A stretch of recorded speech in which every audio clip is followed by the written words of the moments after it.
Assalamualaikum warahmatullahi wabarakatuh. Anak-anak sekalian, pada kesempatan ini kita akan belajar mengenai iman kepada Rasul-Rasul Allah. Perkenalkan, nama Ibu Yeni Puspita Dewi, guru PAI SMA 3 Kota Bengkulu.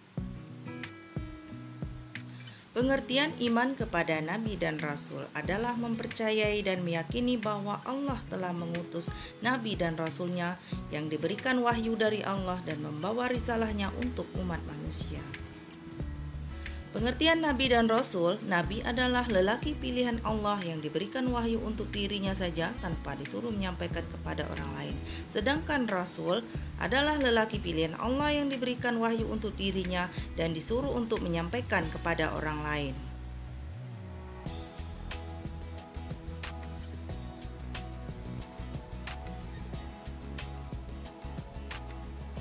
Nabi dalam bahasa Arab berasal dari kata naba.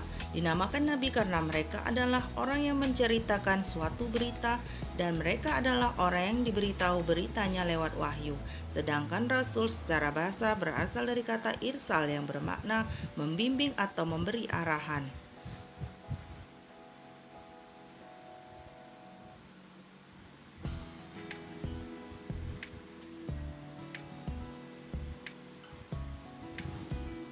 Perbedaan Nabi dan Rasul yang pertama adalah Nabi menerima wahyu dari Allah SWT untuk dirinya sendiri, sementara Rasul menerima wahyu dari Allah untuk dirinya dan wajib disampaikan kepada umatnya.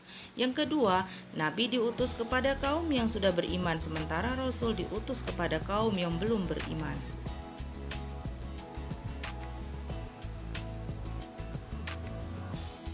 Al-Quran Surat An-Nisa ayat 136 yang berbunyi, Bismillahirrahmanirrahim. Ya ayyuhallazina amanu aminu billahi wa rasulihi wal kitabil ladzi nazzala ala rasulihi wal kitabil ladzi anzala min qablu wa may yakfuru billahi wa malaikatihi wa kutubihi wa rusulihi wal yaumil akhiri faqad dhalla dhalalan ba'ida.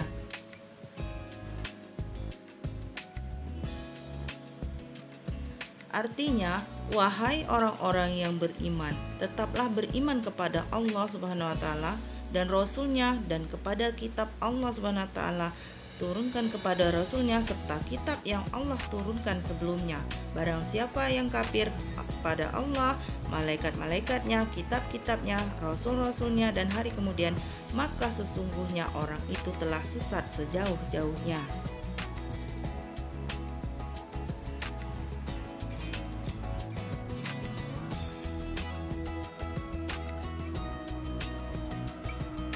Adapun sifat wajib dan mustahil bagi Rasul, yang pertama sidik, artinya jujur.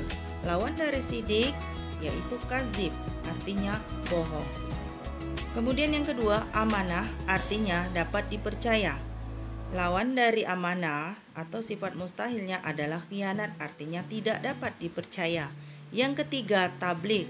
Tabligh artinya menyampaikan, mustahil Rasul itu bersifat menyembunyikan. Yang keempat adalah fatanah, artinya cerdas. Lawan dari kata fatanah adalah baladah, artinya bodoh.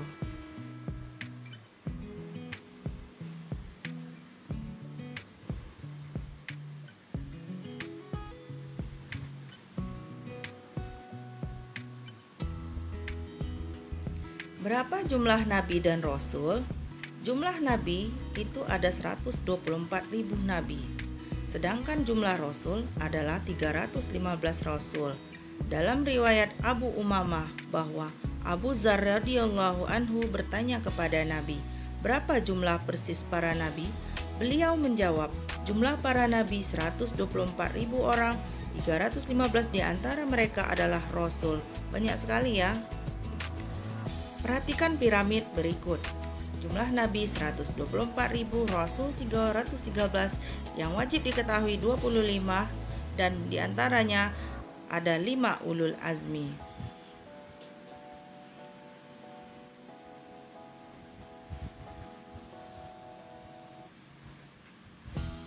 Di antara banyak jumlah nabi dan rasul yang wajib kita ketahui itu hanya berjumlah 25 nabi saja, yaitu mulai dari Nabi Adam sampai yang terakhir Nabi Muhammad SAW.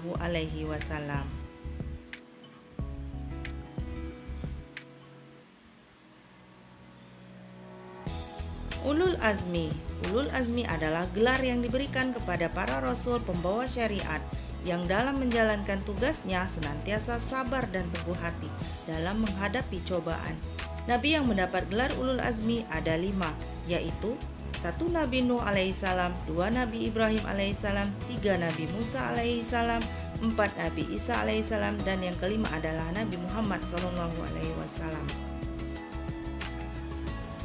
Adapun tugas Nabi dan Rasul, yang pertama menegakkan ketauhidan, yang kedua menyeru manusia agar hanya menyembah kepada Allah saja, yang ketiga membawa rahmat, yang keempat memberi petunjuk ke jalan yang benar, yang kelima memberi peringatan dari kabar gembira kepada manusia, yang keenam memberikan suri tauladan yang baik.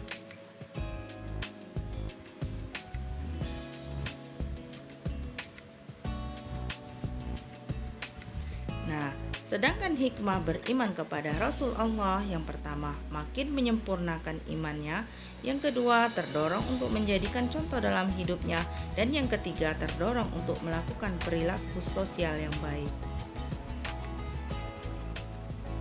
Nah, bagaimana anak-anakku sekalian? Sudah jelaskan mengenai iman kepada Rasul? Terima kasih atas perhatiannya, dan saya Ibu akhiri. Wassalamualaikum warahmatullahi wabarakatuh.